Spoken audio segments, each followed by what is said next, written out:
አቤት እናትነት ሚስጥሩ ረቂቅ ወረት የሌለበት ፍቅሩ የማያልቅ አቤት እናትነት ሚስጥሩ። ሰላም አለይኩም ወራህመቱላሂ ወበረካቱ። ውድና የተከበራችሁ ውድ ቤተሰቦች እንደምን አላችሁ? ከኔ ጋር ያለው ሰላም ከእናንተ ጋር ይሁን እያልኩ ዛሬ መተናል ቤዛ 67 እና 68 ይዘን እጅግ በጣም ገራሚና እንግዲህ ምርጥ ድራማ ነው። ቢሆንም ግን ደግሞ በጣም በአንዳንድ ነገሮች የተከበበ መሻከሉ የማያልቅ ሆኗል ማለት ነው። ውድ ቤተሰቦች በጣም የሚገርመው ነገር እንግዲህ ዶክተሩ እንግዲህ ቤዛን ባያለችበትን ሁኔታ ሲሰማ እጅግ በጣም ደስ ብሎት ላይኑ በቃ የእሷን ጥሩ ያልሆነ ነገር በማለት በደስታ ይፈነጥሳል ማለት ነው። ሳሚ ደግሞ እንግዲህ በብስጭት ሉሲ ጋር ሽምግልና ቢልክም ባለመሳካቱ እጅግ በጣም ከአቅም በላይ እንግዲህ አላስፈላጊ ነገሮችን በመጠቀም ራሱን ቱቦ ላይ ጥሏል። በዚህም የተነሳ እንግዲህ የእሱን ጥሩ ላይ አለመሆን ያየ ከሳሮን ጋር በመደወል እንግዲህ ሳሮን ከዛ አንስታ ሌላ ቦታ እንዳደረገችው እና ራሱ ካወቀ በኋላ እዚህ ማና መጣይ ሲላት እንደዚህ ነው የተፈጠረው። ለማንኛውም እድለኛ ነህ እኔ ጋር መደወሉ እንግዲህ ጥሩ ቦታ ላይ ወድቀሃል እንጂ መጥፎ ላይ አይደለም በማለት እንግዲህ ትነግረዋለች። እሱ ደግሞ ተናድጄና ተበሳጭቼ እጅግ በጣም ካቅም በላይ ሆኖብኝ ይላል። ለምን ሲባል ግን እንግዲህ ያው የላኩት ሽማግሌ ትናንትና ከሸፈ ምንም ሊሳካ አልቻለም ይላል።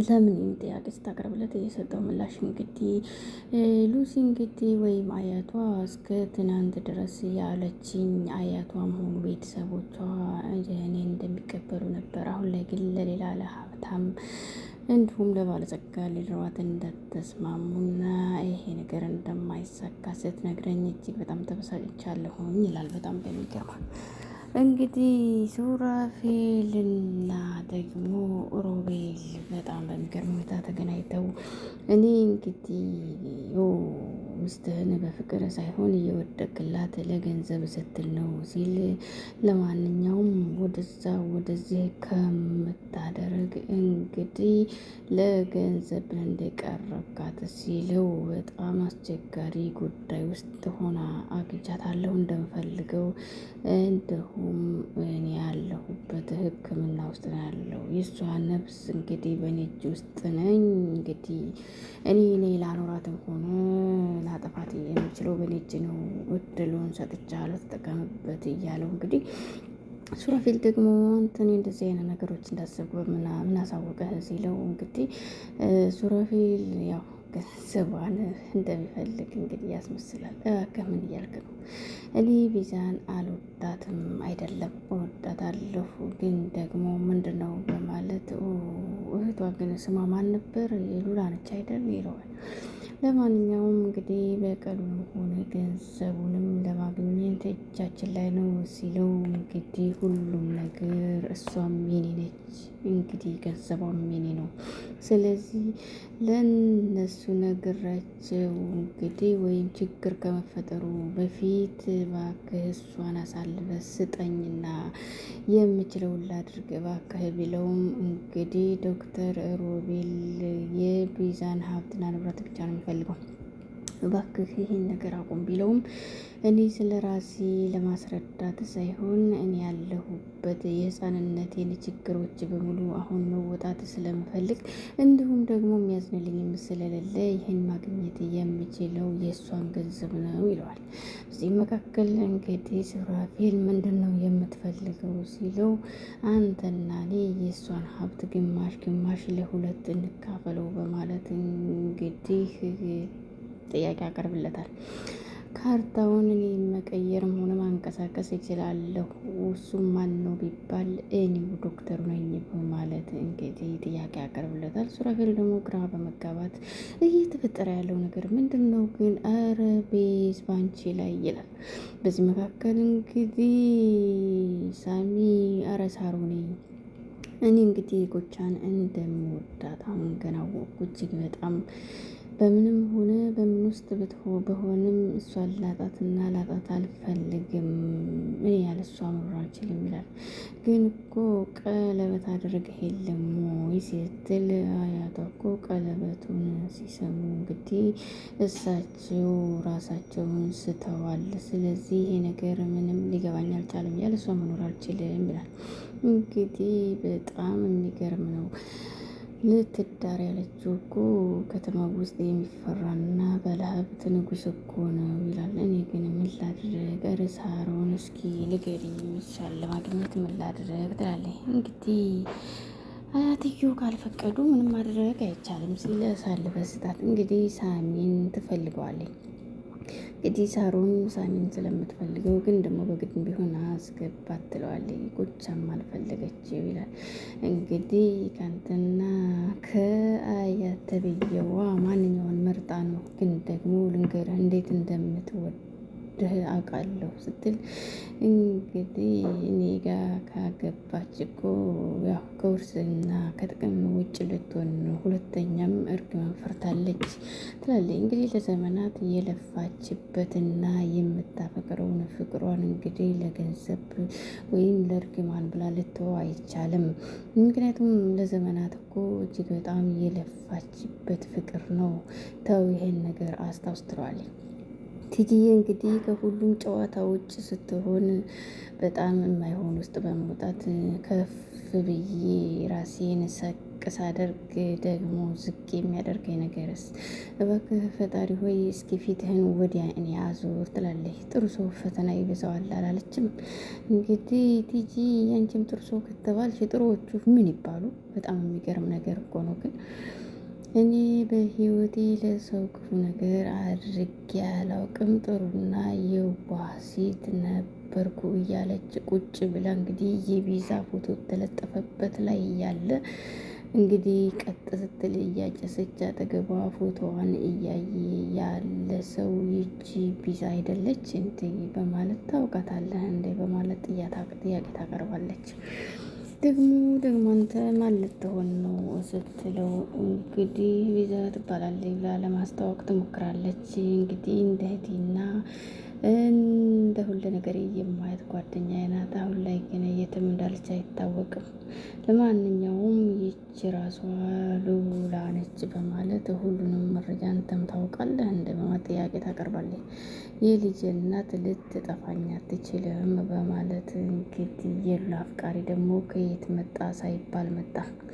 በጣም የሚገርመው ነገር እንግዲህ ሌላ ጣጣ እርግጠኛ ነው በማለት አዎ እንዴት ትጠፋኛለህ ያስብሽዋለህ ሲላት እሷ እንግዲህ በጣም የሚገርም ነገሮችና ማይሆን ውስጥ ሆና ቲጂ ተብዬዋ ግራ ተጋብታለች። ለማንኛውም ዶክተር ሮቤል ተብዬው እንግዲህ ሉላ ጋር እናስማማና ገንዘቧን እንግዲህ ለሁለታችን ብናደርግ እየተሻለ ነው። ስለዚህ እሷ ያለችበት ሁኔታ በጥሩ ሁኔታ እንደሆነ በማለት ያወራሉ። አንተ እኮ እንግዲህ ሉላን ራቅ አድርገን ከጠገባችን ሀብትና ንብረቱን በእኛ ስም እናድርግ ብለህ ነው አይደለም የምታስበው ሲለው፣ ለማንኛውም ሉላ ሁሉንም ነገር በፍርድ ቤት ይዘዋለች። እንዲሁም ስለ ሉላ ጠበቃው ሁሉንም መረጃ ስላለው ይሄን ማድረግ አንችልም ሲለው እነ ሳሚ ረድተዋትና ለነገሮች እንግዲህ እጅግ በጣም እያገዟት ነው አይደል ይሄ ሁሉም የሆነው በማለት ስለምንቅድ ነው አንተ የምታወራው ሊገባኝ አልቻለም ሲለው እያወራሁ ያለሁት ስላሰብነው እቅድ ነው ሲለው እንግዲህ ባክህ የማይረባ እቅድ አታቅድ በማለት ሱራፌል ሉላን ማመን መቻል አለብኝ፣ አለበለዚያ ችግር ነው። እህቷን ፈልጌ እንዳገኘኋት ልንገራት ሲለው መቼምና መቼም አላስባትም ይለዋል። አንተን በዝናና በሀሳብ ካወቀች እንግዲህ ምንም ብላት አታምንም። ስለዚህ ያንተን ሁሉ ነገሮች በዝናህ ታውቃለች ሲለው እኔን ከማመን ውጭ ሌላ አማራጭ ካለ እስኪ ንገረኝ ሲለው በምንም ላምንህና ልነግርህ አልችልም በማለት ዶክተሩ ይስማማል። እንግዲህ ቲጂ ተርባና ተጠምታ ባለችበት ባለበት ሉላ ወይም ፒዛ አይደለች ባለበት ሁኔታ ምግብ ከበላሽ እንግዲህ ስንቶሽ ነው ይላታል። እንብላ ሳልልህ በላሁኝ አይደል ሲል እንብላ ማለትሽ ቀርቶሽ ልብላ ማለትሽ ራሱ ገርሞኛል። እኔን እኮ መጉረስ ነው ያቃተሽ ይላታል። ሁኔታሽ እኮ ስንት ወር እንደሆንሽ አላቅም፣ ብቻ ግን አበላልሽ እጅግ በጣም አስፈሪ ነበር። እንግዲህ ሉላ እልም ድርግም ያለችው ምን አጌታና ምን ውስጥ ትሆኛል? ሉላ እጅግ በጣም እንግዲህ ባለ ሀብት ሆናለች። ሉላ እኮ መንታህት አለች አታውቃለህ? ለኔ በል እንግዲህ መንታቷን ላገናኛት ያልኩት እኔ ነኝ። በቅርቡ ነው ያወቀችው። የቀረውን ደግሞ ሙሉ ለሙሉ አክስትዮዋ ብትነግረህ አይሻልም? ከኔ በተሻለ። ለማንኛውም ተጨማሪ ምግብ ላዝሎ በማለት ራስሽ የምትከፍሊ ከሆነ ብትበይኔ ምን አገባኝ ሲላት ለሶስተኛ ጊዜ ምግብ አራተኛ እንግዲህ ይዘዝ እያለችው ይገኛል። እና ራስሽ ከከፈልሽ እኔ ምን አገባኝ አታፍሪም እንደ ሲላት እንግዲህ በድንጋጤ ዝም ትላለች። ለማንኛውም ሰውየውን ጠርቶ አበላሏ በራሱ እጅግ በጣም የሚገርም እና አስፈሪ ስለሆነ ይመጣልሻል፣ ትፈያለሽ፣ በቃ ምን አደርጋለሁ ይላል። እንዲህ መብላት ብቻ በማለት እንግዲህ ጊዜ አንዳንድ ጊዜ ሁሌም ጥሩ ለመሆን ሞክሩ። አስባችሁታል? እንግዲህ በሰው ላይ ያላት አመለካከት እጅግ በጣም እየወረደና እየዘቀጠች ነበረች። ግን ደግሞ እሷ ዘግጣና ወርዳማ የሆኑ ቦታ ላይ መገኘቷ እጅግ በጣም ያሳዝናል። ሉላ ደግሞ ስልክ እያወራች እንግዲህ ጄምስሽ እጅግ በጣም ደክሟል። ኧረ አክስቴ ያንቺን ሁኔታ መቋቋም አልችልም። ምን ላይ ነሽ? ኧረ ምንድን ነው በህይወትሽ ያለው ነገር አስፈሪ ነው። እንደ እስኪ ንገሪኝ ሙሉ ለሙሉ እኔ ልንከባከብሽ፣ ሕክምናሽም እንዲስተካከል ላድርግ፣ ቤትም ቢሆን ነገሮችን ላስተካክሉልሽ ስትል እንግዲህ በዚህ መካከል ሱራፌል ሲመጣ ደውላለሁ አክስቴ ስትል አክስትሽ በሽታው ሲመስለኝ እንግዲህ ያመማት ይመስለኛል። ዳያሊሲሱን ስላቆመች ነው ህይወት ተባባሰባት። ስለዚህ ግን ምን ላድርጋት እህቴም ጉዳይ አስጨንቆኛል ስትል እህትሽ ተገኝታለች። በስተመጨረሻም ያ የማይረባ ዶክተር አግኝቷታል ይላታል። እናም ምን እያልክ ነው? ያው ሁኔታዎችና ያለችበት ሁኔታ ከበድ ቢልም ግን ተገኝታለች ይለዋል። በምን ልመንህ ያለውን እንደማትገዳይ በማለት እንግዲህ አመን ካላመንክ ምርጫ የለህም የሚለውን ማስታወሰ ማለት ነው። ግን ደግሞ ሉላ በመደንገጥ እሺ እህቴ አሁን ያለችበት ሁኔታ ምንድን ነው? የት ናት? እህቴ ጋር መሄድ እፈልጋለሁ በማለት ጥያቄዋን ታቀርብለታለች። ሱራፌል ደግሞ እንግዲህ ያለውን ነገር መጠበቅ ነው የሚሻለው፣ ምን እናደርጋለን? እንዲህ እህትሽ እንደተጎዳች ግልጽና ግልጽ ነው። ቪዲዮ ተልኮልኝ ወዳው ሳያት ደንግጬ ነበር። አሁን ላይ ግን ያው ምንም አትሆንም፣ ኢንሻአላህ ምንም አትሆንም፣ ተስፋ ይኖራታል ብሎኛል እያለ አንተ የምትለውን በሙሉ አለማመኔ ነው ስትለው እንግዲህ እሱ ያው ዶክተር አይደለ እንግዲህ እሱን ማመን ብቻ ነው። እሱ እኮ አስበዋል እንዴት ኖር አያደርጋትም። እንግዲህ ሁሉንም ሀብት በእኔ ስም ካደረግሽ ሁሉንም እንደሚለቅና ክስትሽንም እንደሚያሳክም ነግሮኛል ሲል እንግዲህ በአንተ ስም የፈለገው ለምንድን ነው ስትለው በሱ ስም ማድረግ አትችይም፣ ምክንያቱም እንግዲህ በእኔ ባል ስለሆንኩ በእኔ ስም መሆን ስላለበት ሲል ይሄ ጉዳይ እንግዲህ ወደ ፍርድ ቤት ስለሄደ ምንም ማድረግ አይቻልም ስትለው ጠበቃው ጋር ደውዬ ገንዘብ ያስፈልገናል ብሏል።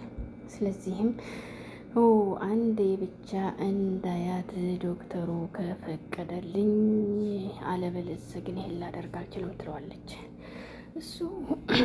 እሱ እንግዲህ በዚህ ውሳኔ ልስማማ አልችልም፣ ግን ደግሞ ፍርድ ቤቱ ይዙት የለ በማለት እንግዲህ ሉላ ቁም ስቅሏን ታጣለች። ሱራፌል የራሱን ጥቅም ለማስከበር ብቻ ግን ያላደረገውና የማይሰራው የለም። እንግዲህ የሚወዳት መስሎ እስከ ዛሬም የእውነት የሚወዳት መስሎ ነበር ማለት ነው። ሳሚ ደግሞ እዚህ ጋር ስልክ ደውሎ ስልኩን እያወራ እጅግ በጣም ግራ በመጋባት የጉቻ ቤተሰቦች የእሱን እንግዲህ ጮኝነት አለመፈለጋቸው እጅግ በጣም አናዶታል። ሳሮን ደግሞ ምግብ ሰርቼልሃለሁኝ እባክህ ትንሽ ብላ፣ ሉሲ አልደወለችልህም እንደ ስትለው አዎ የለችም፣ ጭራሽ እኮ ስልኳንም ልታነሳ አልቻለችም። ግን ደግሞ ምን እንዳለብኝ አላቅም፣ ሰውየውም ኃይለኛ ነው ስትል ነበረ።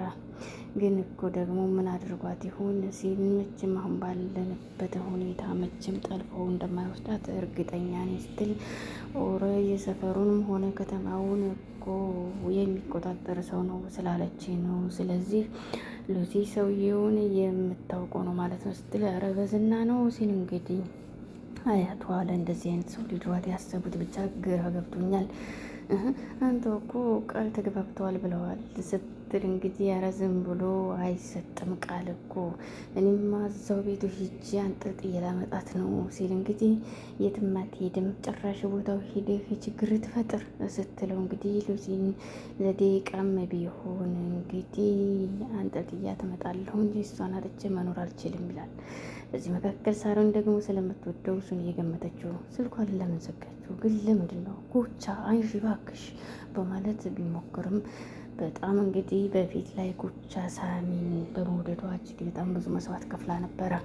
አሁን ደግሞ ግልብጥ ብሎ ፍቅር ወደ ስር ይባላልና ሳሚ ወደ እሷ ሀገር እየሄደ ይገኛል። በፊት እንግዲህ ሳሚ ታውቃላችሁ አብዛኞቻችሁ ብዙ ቦታ አልነበረው። ሉሲ ግን ለሱ ከነበራት ፍቅር አንጻር እጅግ በጣም ብዙ መስዋዕቶችን ከፍላለች። እሱ ደግሞ እንግዲህ ቦታ አልሰጣትም ነበር። በስተመጨረሻ ላይ ደግሞ እንግዲህ ተዋደርን ብለው ለቤተሰብ በማሳወቅም እንግዲህ ለዳር ቢሞክሩም እንግዲህ ሊሳካ ባለመቻሉ ሳሚ አለሆኑ የለም እጅግ በጣም እንግዲህ ብስጭት እንደ አዲስ ፍቅር አገርሽቷል ማለት ነው። ቲጂ ደግሞ ምግቧን አሁን ላይ እንግዲህ ብትበላም ልትጠግብ አልቻለችም። በጣም የሚገርመው ነገር ዶክተሩና ሳሚ መስማማታቸው እጅግ በጣም ገርሞኛል። ውድ ቤተሰቦች ከተስማማችሁ ላይክ፣ ሼር፣ ሰብስክራይብ በማድረግ አበረታቱኝ። እጅግ በጣም ገራሚ ነው። እንግዲህ በውስጣችን ብዙ የማናውቃቸው ነገሮች አሉ እና ሰላም ለሀገራችን፣ ሰላም ለቤተሰቦቻችን። አሰላሙ አለይኩም ወራህመቱላሂ ወበረካቱ። አቤት እናትነት ወረት የሌለበት ፍቅሩ የማያልቅ አቤት እናትነት